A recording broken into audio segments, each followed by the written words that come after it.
Hi. Hi. Nope. My turn, Britt. I go first this time. Hi, my name's Alissa. And I'm Britt. And this is SkeleTales. This is the podcast that asks the age-old question of, is my dead grandma watching me? Hey, Britt. Hey. What do you call a tick on the moon? Oh, what? A lunatic. Oh, I love it. Hey, Britt. Hey, Alissa.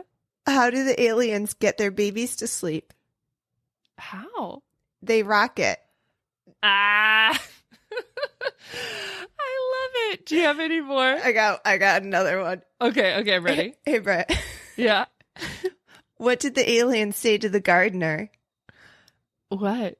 Take me to your weeder. Alissa, do we just talk about hilarious UFOs? Yes, but we also tell true tales of the strange, unusual, and paranormal. That's right. But tonight, we are actually talking about hilarious UFOs. I could go on with these jokes all day. Are you sure you don't want to know what Jedi can you eat?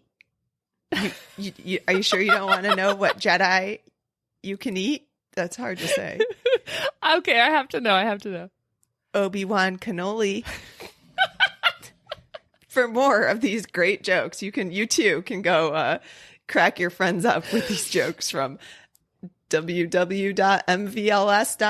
I have no clue what this is. Space jokes for days. Oh boy. So yes, we're truly talking about UFOs. It wasn't my idea, everybody. I'm not holding a gun to Britt's head on this one. She is the one who's been hounding me, harassing me, probing me daily to do a damn UFO episode. So here we are, and here it is. That's right. We're talking about UFOs. You know what spawned it is national treasure of the SkeleTales world. Dawn sent me another message. Actually, it's from her mom about UFOs. And so I was like, all right, we got to talk more about this. Okay. I'm excited. I am excited. I kind of fall back into a black hole of UFO stuff last night. Just checking it out, refreshing my memory. It's very easy to be like, oh, okay, let me check out this one UFO incident. And then, it's like, well, this is similar to this other one. And then another one. It's like, oh, so many UFOs. Well, yeah. And then what's happening with the whole, Space Force? I was kind of looking for any updates, what's going on with the UFO? That's all hype. It's all hype. It's annoying is what it is. It's annoying is what it is, basically. But I think remember how I told you about Tom DeLonge, the Blink-182 drummer, and his whole conspiracy or his theory that there's these others who want the world in turmoil and war and whatnot, these beings.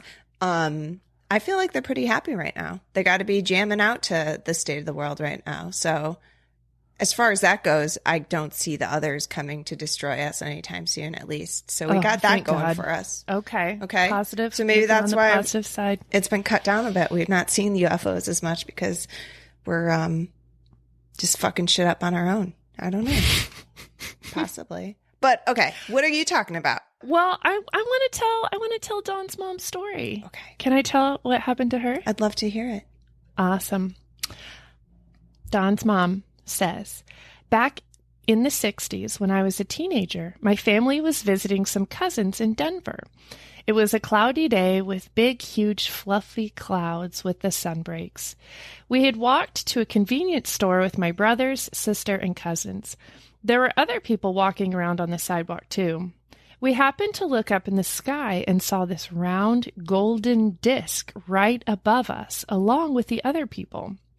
It was there for a couple of seconds, and next thing we know, it went straight up, and in a split second, out of sight. We ran home to our parents, all excited that we'd seen a UFO, and our parents said, "Nah, you didn't see anything. It was probably just the sun." We tried to convince them, but they wouldn't believe us. A few minutes later on the radio, the news broadcast mentioned that many people had witnessed a UFO in the same area. Our parents never acknowledged till the day they died that we had seen a UFO. What? Gaslighting them. And so I wanted to research in Denver about like golden discs or UFO sightings, and I didn't find anything, but I did find out, however, which state has the most UFO sightings. Do you have any guesses? Nevada? Washington. Oh, hey. Where you are living. Yeah. Congratulations. Thank you. Thank you for that honor. I appreciate that. That's where I've seen the one thing that may have been a drone, but could have been a UFO. Mm-hmm. When you said Colorado, though, I was kind of like, meh, if you look for a UFO sort of thing, I just feel like there's so much like Air Force and like military presence in Colorado that like, I don't know. It seems like they've got this whole secret hidden military base in the mountains. NORAD. That it's not. Yeah, it's not even really secret. Everyone knows it's there. They don't know where, but you know. I think they do. I think we all know exactly where that is. The secret military mountain. Like, you're like, oh, that's NORAD. Like you point it out. It's right there. Yeah. I thought that was pretty good though. That seeing the golden disc that just hovered and then straight up. That's a very similar. That's a common phenomena. Like they're just there and then gone. Yeah. But now if it was like modern day, I would be like, drone or, explain it away with technology. But back in the 60s, I don't know that they had that kind of technology that was publicly known. Right. That's the thing that gets me. There was a sighting. Some pilots mentioned that they saw it was a cube, like a black cube within a clear sphere. Like I'm picturing like a cube stuck in a bubble. Mm-hmm. And this was just 2 weeks ago. It was in Newsweek. And they were doing flight missions or whatever. And they kept seeing these. They saw them on radar first, and then they saw them in person. And they reported that it happened because there was almost a collision with one of these. Their thought is that this is probably some top secret military thing that they're flying where they're not supposed to, whatever, we're going to report it and run it up. So that's in their brains. This is some top secret military technology. But like you said, this was 1964. It is 2023 now. Like, what the fuck are we waiting for? Like, if it really is our military, like 60, 70 years in development, 80, because the first ones were 1945. If we're almost 100 years into it, like what the fuck are we waiting for to like reveal this crazy top secret technology? Like that doesn't line up to me. Like, and I mean, I guess they're perfecting it, but what to what end? Like what? Maybe they don't want the knowledge to be public. Maybe they want it to be secretive, and they don't want other people to know that we have this dope knowledge until we need it, until we're like in another war or something. Like I just don't know when, like for what is the big reveal? Oh, for when the aliens invade.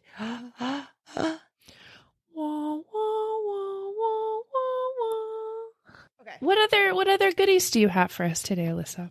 I'm going to tell you the story of the Ariel School Incident. Have you heard of this, Britt?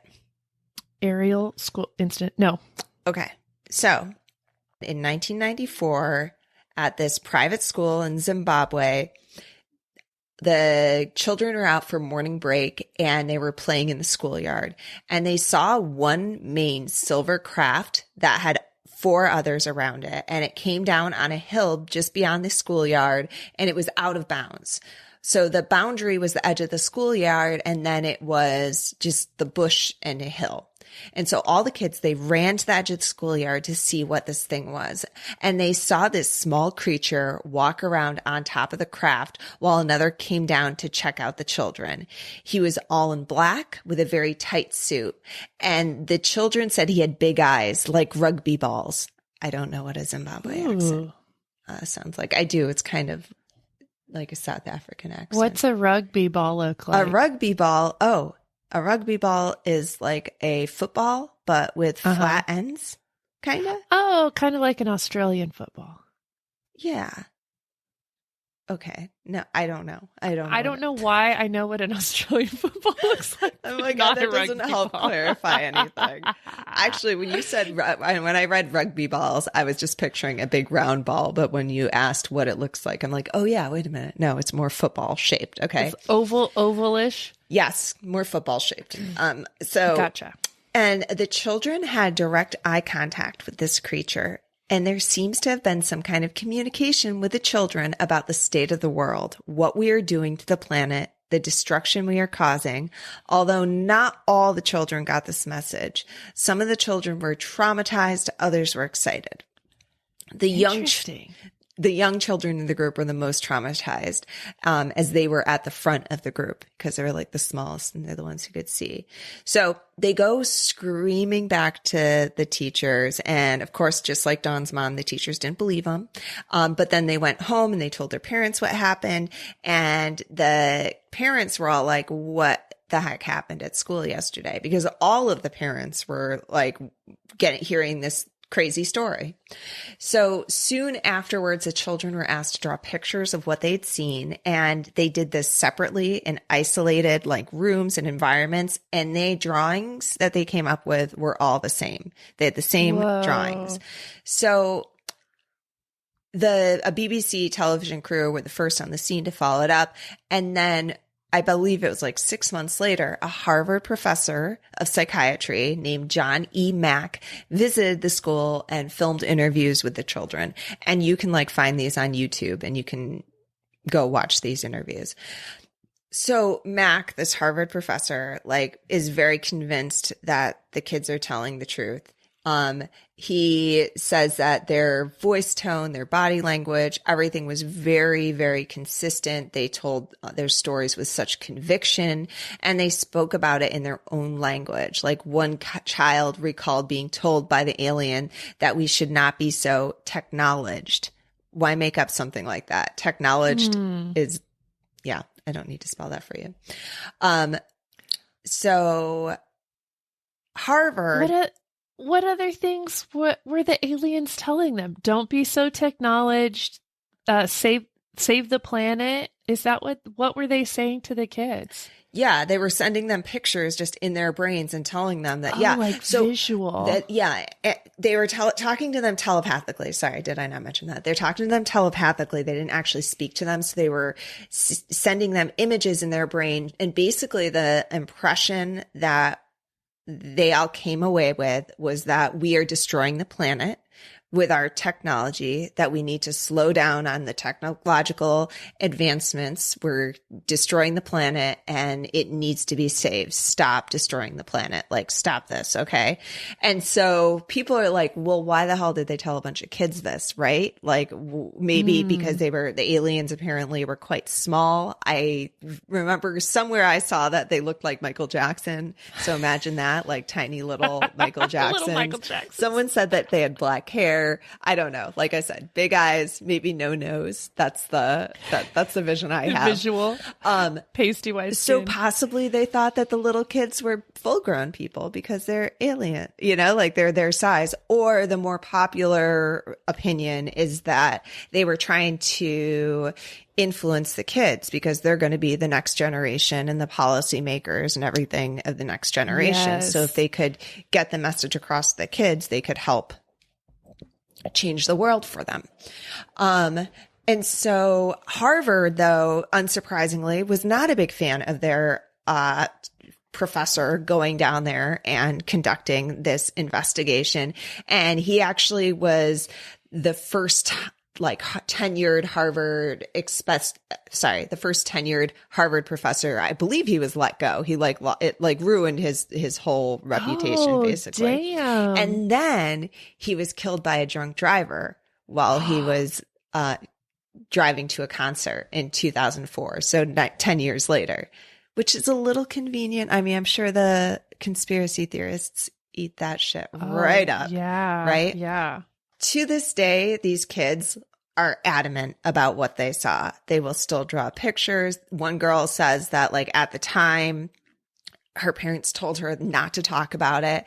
And she thought that she imagined the whole thing. And then later on, she found people's stories on the internet and was like, oh my God, wait, that was real. I didn't make that up. Like they were all totally like gaslighted and told it didn't happen. You're making this up. Another idea of it was that it was a mass hysteria that just like, and apparently there were many instances of mass hysteria in Africa during the 90s, but I'm not sure. Not all of them. Oh, that feels like a dated thing. Like you don't hear of mass hysteria happening. No, you don't. And I wish I'd kind of like, what other things were there mass hysteria about? Like, there was. I have a question. Yeah. Oh, sorry, go ahead.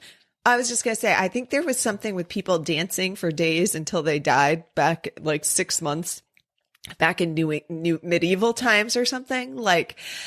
And that's the only thing I can think about that was like mass hysteria that didn't necessarily involve drugs. I thought that was some kind of poisoning. Maybe it was. That not? Maybe it was. They danced till they died pretty much and just danced and danced. And I've one person started dancing and then they all started dancing and they couldn't stop dancing. But so bizarre. Here's my question. These children are now adults. Yeah. A lot of them have been given this message of save the planet, do whatever you can, or, dire consequences, all of these things. Are they huge advocates for saving the planet?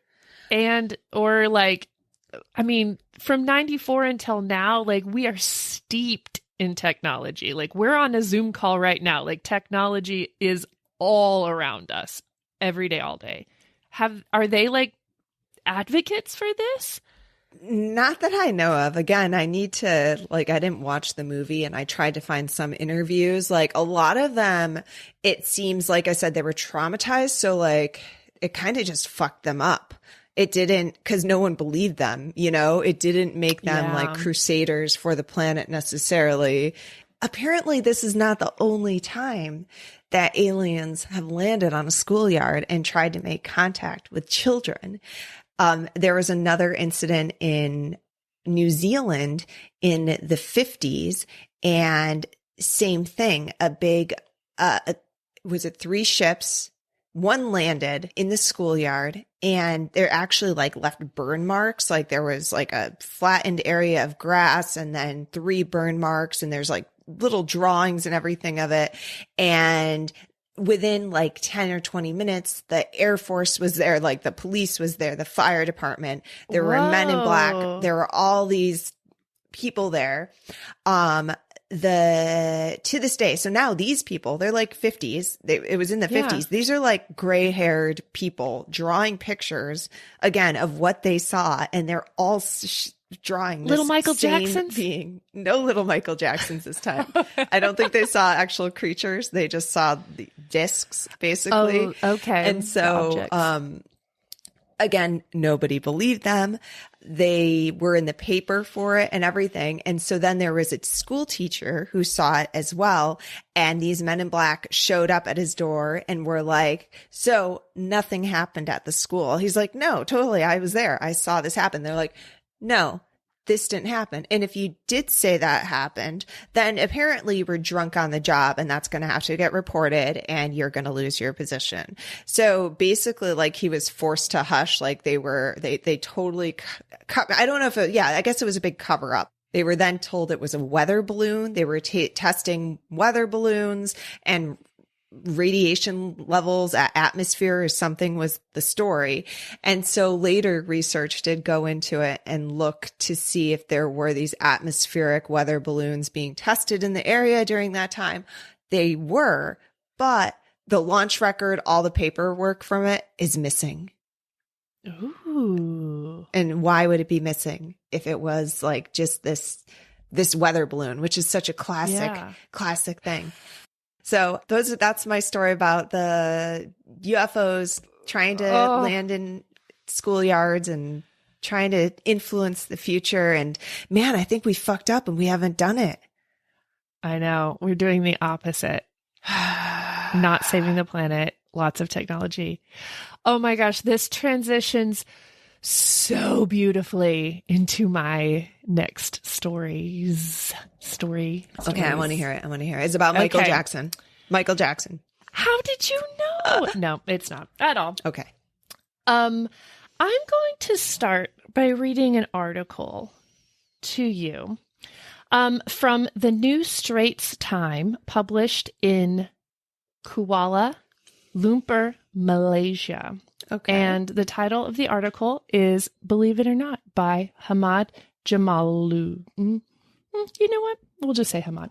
Kuantan, on Thursday.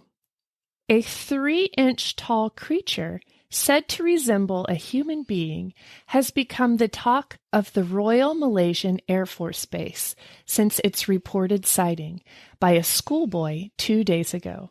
The story has also spread to the town. Paul Lazario, 9 years old, a pupil of the Air Force primary school, said he saw the creature 2 days ago near a drain at the Air Force field. It was stopping to drink water, he added. I caught it, but it escaped from my grip, and it ran into some undergrowth near the drain, he said. It had 2 feelers on the head and held a steel-like rod in its hand. A pistol was hanging from its waist. It was brown in color, and it looked like a man, he added. Do you like my 9-year-old boy voice? I like it. It's swell. Paul said he related the incident to his friends, and in the evening, 3 of them went to the spot near the field. And according to one of the boys, all 3 saw the creature moving about on the area. When it saw us, it ran into the undergrowth and disappeared, he said. A teacher of the school, Mr. Yu Kim Guan, said when he heard the story, he went to investigate. There were no signs of the creature in the area, but I saw an Indian-like wigwam beautifully weaved out of grass. It was partially crushed, he said. He added he didn't know whether or not to believe the story. So apparently in Malaysia, in the mid to early 70s, there were a string of UFO encounters of the miniature variety. Have you heard anything about this? No, but I'm like on board. Like the number of like bugs and stuff, like that would be the way to do it. Well, I mean, you probably get eaten by a lot of birds and shit too, but that's not a worry. If you're an alien species, you can probably like burrow your way out of there. I've never heard of it, but it makes the most sense. Boggling. So most of these stories take place around schoolyards and with children. These little tiny terrestrial beings range from just 1 inch tall to 6 inches tall. So teeny tiny. So do you want to hear about some of these encounters? Of course I do. All take place in Malaysia and all in the 70s. Okay. All right. Case number 1 in Johor Bahru, 1970. 4 boys going to school one morning saw a small UFO and a tiny 6-inch tall creature. The boys soon reported it to the headmaster, and since it occurred on the school premises, the news broke out, and soon the whole school were combing the area looking for the creatures. One small burnt patch on the ground was found. The UFO was gone. Case number 2, Gambang in 1973. 2 schoolboys claimed to have seen tiny humanoids only 3 inches tall in the school compound. It is said that one of the creatures was actually caught by the boys, which attracted the attention of a teacher. He arrived in time to see it before the tiny creature finally managed to escape. Case number 3, in Bukit Mertajam in 1973. A group of boys playing football in a school field sighted a small UFO landing nearby. From it emerged tiny creatures, which immediately one of the boys tried to catch. A beam of light was fired at the boy's hand, and the UFO flew away. In Ipoh in 73, a small UFO carrying tiny humanoids landed in a school field. Several schoolboys who sighted it excitedly called their teachers. They came just too late to see the object speeding away. Case number 5, in Miri, Sarawak 1973. Several boys saw a humanoid about 6 inches tall wearing a white suit cutting a fence wire with an intense beam of light. They tried to catch it, but it was lost in the bushes. No UFO was sighted. Case 6, Miri, Sarawak. Oh, wait, are there 2 in this Miri place? Okay. Several people on vacation along the beach sighted a group of tiny beings wearing white suits. There were about 6 or 7 of them. They wore no mask and resembled humans except for their tiny size. The group of tiny people consisted of possibly males and females. The females were notable because of the long hair. An attempt to catch them failed. No saucer was sighted. Case number 7 in Bukit Mertajam. In 1979, a small UFO landed on a field near some boys. A boy tried to catch a 3-inch creature that emerged from it. It fired a beam that temporarily paralyzed his right arm. The UFO then flew away. And that's all I got for these 7 different cases of tiny creatures, all in Malaysia. I kind of love it. I had not anticipated or even entertained the idea that aliens may be of the miniature variety. It's like a movie where there's like the Willy Wonka thing where it's the machine that shrinks down the little humans. Yes. Or maybe this is where all the fairies and whatnot come from. The changelings, they come and steal your babies. They're actually really alien abductions. Aliens. Yes. But also all these Tic Tacs and UAPs and unidentified objects, a lot of them seem too small to be manned by anybody, right? Mm-hmm. But maybe they are. Maybe they're just tiny little men in there. No one's considering that. I know. I mean, inconspicuous, being 3 inches tall. Yes. No giant human's going to care about that. So speaking of rabbit holes, which we'd mentioned earlier, I'm not going to tell you this whole story, but in Japan in the 70s, there is this wild story about these 5 boys who find this flying object that they had seen flying around this rice field. And they're actually able to take it. And they're able to feel movement happening inside this tiny spaceship. But long story short, that it keeps disappearing. They take it home, they put it in their backpack, it's disappeared. At one point, they put it in a bag of water, put it in a bag, and tie it to their wrist. And so it wouldn't disappear again. It disappeared. And they brought it to like a scientist who was like, oh, this is just a prank. It has strange markings. There's photographic evidence. I just thought that was really bizarre. And then a little girl in Japan spotted the same object, different part of Japan, same flying object in the 70s. Maybe it didn't disappear. Maybe it has some invisibility thing. And I don't know. I have no idea. So I've also wondered about if aliens came to our planet. People are driving around in cars, right? And if you were a giant and crushed the car, it's almost like an ant because we'd have gooey insides or something, right? This exoskeleton, the car would be an exoskeleton with a gooey inside. So it might just, you would think that the whole thing is a bug, right? But then I'm like, wait, but maybe bugs, it's just a car. Maybe they produced that, or maybe aliens. Yeah, maybe they're actually little spaceships and they're aliens inside the bugs that we're crushing. You think that's possible? I mean, Alissa, if there's one thing I know about doing this podcast, it's that anything is fucking possible. But so why not? Right? Bug aliens. Why not? I like this idea of tiny little aliens. I am going to adjust my scale now because I'm always looking for big old spaceships, but maybe I should be looking for tiny little spaceships. Looking for the tiny flying around things. Wait, what were we talking about? Little tiny ones, big ones, aliens, UFOs. stepping on them. Crunchy insides, melty insides. Do you have another story?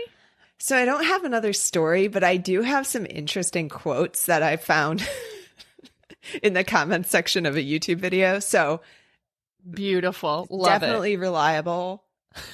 No need to fact check or Google that this actually came out of any of these people's mouths. Okay. 100% reliable. Okay. So this quote comes from J. Edgar Hoover, the director of the FBI. I would do it, study UFOs, but before agreeing to do it, we must insist upon full access to discs recovered. For instance, in the LA case, the Army grabbed it and would not let us have it for cursory examination. So that's J. Edgar Hoover, like basically saying there were discs in LA and the Army came and grabbed them and wouldn't let us see it. But was he not president at the time? He was director of the FBI. I don't think J. Edgar Hoover was ever. Oh, he never was president. I think you're thinking of Herbert Hoover. That's exactly what I'm thinking of.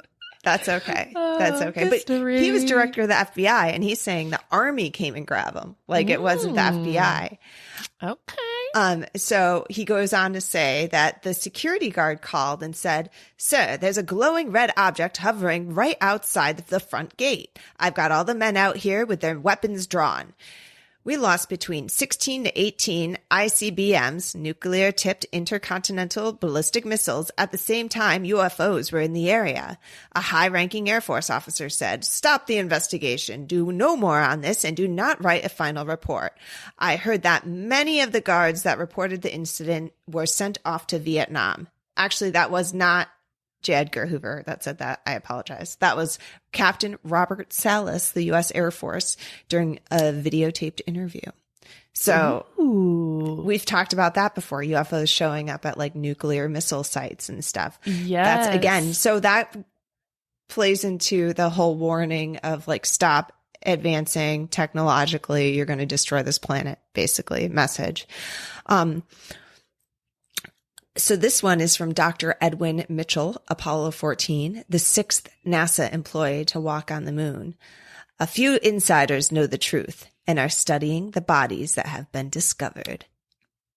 So there's a whole theory that there's like all these structures on the moon that they discovered like evidence of a civilization on the moon when they landed, and they've covered that up. Again, I don't know. I feel like with our powerful telescopes and stuff, we might be able to see that, but they say it's on the dark side of the moon, Okay. And then I've got one more. This is from William Casey, the CIA director, 1981. And he said, "We'll know our disinformation program is complete when everything the American public believes is false." Ooh. That's where people start like believing in flat earth shit, right? Like you like really lean into that. But right. And that goes back to my whole, my mind opening to the possibility that UFOs are real, because we've all been so brainwashed or like by the media to say they're not real. Oh, anyone who talks about them are crazy people. They're not real. They're not real. And then all of a sudden they're like, well, actually they are real. We just don't know what they are. Right. But like we believed it because there's been such a push to invalidate and gaslight anyone who comes forward saying that they've seen something like this. So that's scary and freaky. But I think you also have to be careful with that quote, because you can be, it can go to the very extreme. Exactly. For sure. But it does give you something to think about, man. Like, why would they? And then why would they not want us to know? Is it because they don't know? I know. So much cover up. I know. It's probably nothing very exciting. They probably just have like herpes. And they're like, oh, we got to keep this alien herpes under control. Can I squeeze in one story? I want to hear it. Further exacerbates the cover up let's hear of all of this. I'm not saying that I'm a full-on believer of aliens. I will say that unidentified flying objects obviously are unidentified. could exist. Anyways, this story did kind of boggle my mind a little bit. I thought you were already reading the article. No, I'm just telling you. Just by me telling these stories. Anyway. I'm sorry. I thought that was the introduction to the article. Like, I thought you were like, I thought you just jumped right into. No. I'm sorry. So, I was listening to this great podcast called Mysterious Universe with two delightful Australian hosts. Highly recommend it. They were interviewing a director about a documentary that this fella had done about a UFO sighting in Varginha, Brazil in 1996. Okay. I'd never heard of this before. So I got some information from there, also from the Wall Street Journal and Wikipedia. Okay. So this story begins with a witness seeing a flying object crash on the outskirts of town. The next day, 3 women, 2 sisters and their friend, were on a stroll when they decided to take a shortcut home through a vacant lot. In a clump of weeds, the 3 said that they encountered a creature like nothing they'd seen before. "It wasn't a man or an animal. It was something different," said one of the women. "The being had oily brown skin and rubbery limbs. 3 rounded protrusions sprouted from its oversized head. Standing out in a different way," oh, sorry, that was not her saying that. "Standing out in a different way was the creature's odor. One ghastly whiff weakened the knees. As for the stranger's demeanor, it seemed to be wobbly or unsteady, and the girls assumed that it was injured or sick. They became frightened and ran off. The sisters went home and told their mother what they had seen, and that they'd seen the devil. She didn't believe them, but decided to go to the area where they had allegedly seen the creature. There she smelled it, a strong ammonia-like odor, but found nothing but footprints and a dog sniffing the area. 2 days later, another creature was allegedly found lying on a roadside. Shortly after, 3 military trucks were supposedly sent to retrieve it. Several people have been interviewed who claimed 2 creatures were taken to a nearby clinic looking injured before being removed by military personnel. So the name of the documentary is called Moment of Contact. I have not seen it, but in the documentary, they interview this ex-military man who had been given the job at the time of delivering a corpse to the local hospital. He said that the corpse had a stench unlike anything that he'd ever smelled before, that it was revolting. He said that the shape of the corpse was unhuman in size, but that it was covered so he couldn't actually see what it looked like. Apparently, this body had, I don't know if it was the same body or a different, no, I think it was this one, had been taken to the hospital and x-rayed by one of the doctors there. And they interviewed the doctor, and the doctor said that was the one time he had never been allowed to see the results from the x-ray. So the same man that they were interviewing, who had been in the military, had said that there was another military personnel at the time who had actually been in contact with one of the creatures, and he's trying to detain it. In the process, the creature ends up scratching him. A few hours later, the man was admitted to the hospital with an extremely high fever, and the next day died. So when the military was asked about all of these details, they would say things like, "Oh, those girls just saw a homeless man covered in mud," or, "Oh, the military does regular checks on the side of the road for standard fire drills," or, "Oh, we were just delivering a regular human corpse to the hospital. No biggie." No one actually knows what happened to the flying object or the strange creatures who appeared after its crash. The smell alone, I'm out. I've just lost all interest in UFOs and alien invaders.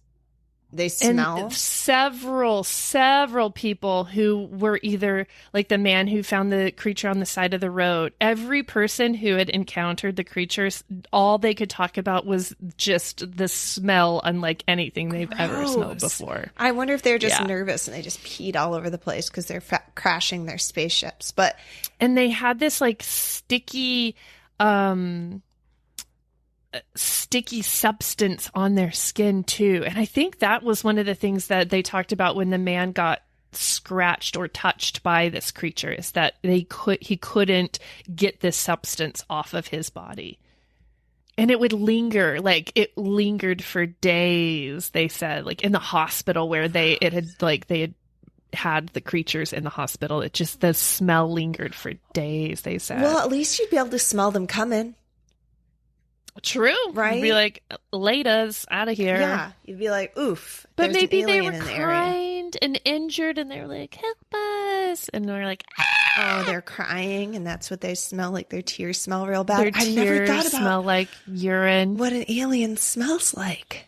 Oh, I'm really upset about this. That's more upsetting than any other of the possibilities. Probes, all that. The fact that they smell like ass.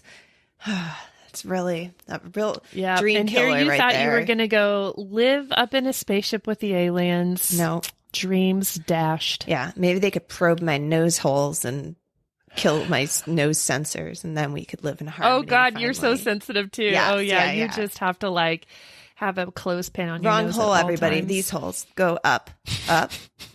Don't probe down. Yeah. I'll have them probe my nose. Wrong holes. Yeah.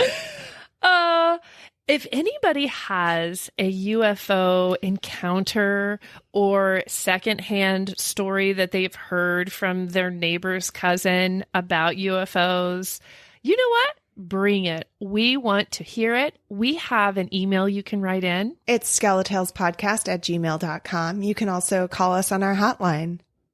302-689-DEAD, 302-689-3323.